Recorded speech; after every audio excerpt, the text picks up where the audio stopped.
Bonjour, chers amis de 5 minutes de salut. En ce 7e dimanche des temps ordinaires de l'année liturgique C, nous méditons sur un thème très pertinent. Aimer ses ennemis. C'est pas facile, hein? Aimer ses ennemis. L'évangile d'aujourd'hui a des richesses, mais j'ai choisi des pistes pour que ces deux pistes puissent nous mettre dans le chemin de bien méditer cet évangile. La première piste, c'est aimer vos ennemis. Et la deuxième piste, si quelqu'un te frappe sur une joue, présente l'autre. Commençons avec la première. Aimez vos ennemis. Vous savez, écoutez seulement aimer vos ennemis, c'est très difficile. Mais peut-être, allons prendre ça aussi dans sa tendresse et dans son originalité. Vous savez, en français, en latin, le verbe aimer, ça découle presque de tout. J'aime Dieu, j'aime mon ami, j'aime mon mari, j'aime ma voiture. Et ça découle un peu comme ça. Mais en grec, la version originale nous dit un peu, Jésus ici utilise le verbe agapé. Il n'utilise pas le verbe eros, qui est désir, aimer, désir. Il n'utilise pas le verbe philia, qui est aimer, mais qui signifie amitié. Il n'utilise pas ça, il utilise aimer vos ennemis. Ça veut dire quoi? Ça veut dire, Jésus ne nous demande pas de désirer nos ennemis, de désirer ceux qui nous ont fait du mal. Il ne demande pas non plus de devenir amis de ceux qui nous ont fait du mal. Il nous demande de les aimer.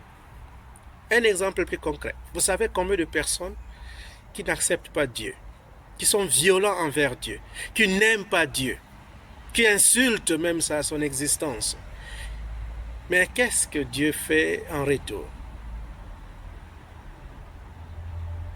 Il ne se fait pas leur ami par force. Mais qu'est-ce qu'il fait? Il leur donne tout ce qui est nécessaire. L'oxygène, le vent, la vie, le souffle de vie. Voilà l'exemple le plus concret. C'est-à-dire, Jésus nous demande d'aimer nos ennemis, c'est-à-dire prier pour ses ennemis. Prions pour que ces personnes puissent passer par la conversion. Prions pour leur bien. Prions toujours pour leur bien. Voilà ce que Jésus demande. Parce que j'ai déjà reçu les gens qui m'ont dit, mon Père, je n'arrive pas à pardonner ce monsieur, je n'arrive pas de tout ce qu'il m'a fait. Oui, c'est difficile, bien sûr. Tu as droit, tu as raison. C'est difficile.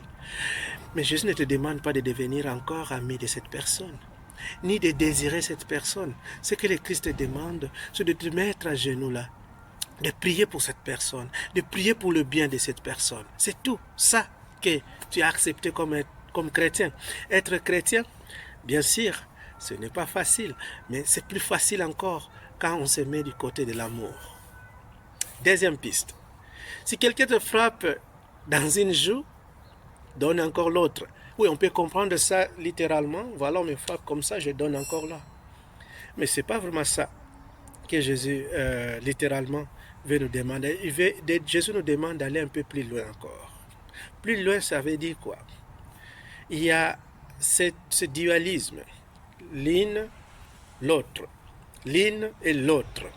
C'est-à-dire, si l'autre utilise la violence pour m'atteindre, je ne dois pas utiliser la violence pour répondre.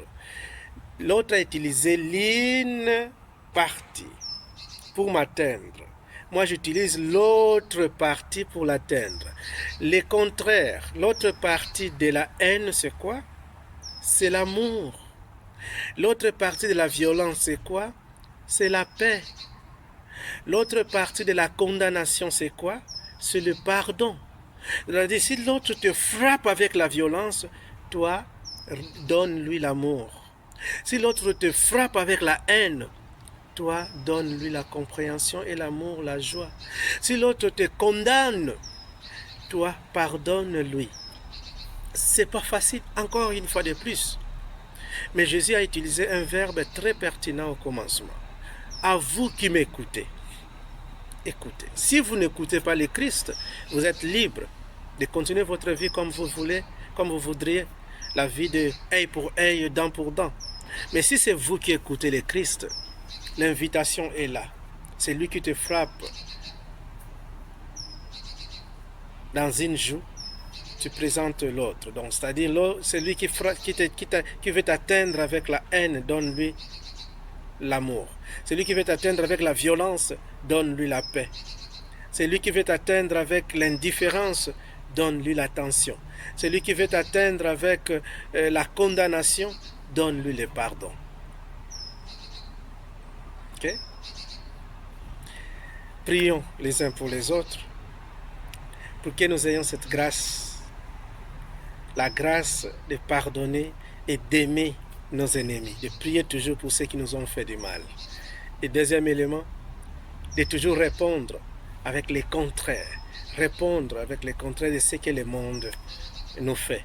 Le monde est violent, ne soyons pas violents. Le monde est plein de jalousie, ne soyons pas jaloux.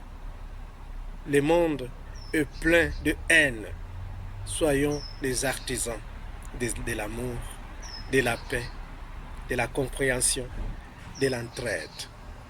Bon dimanche à tous.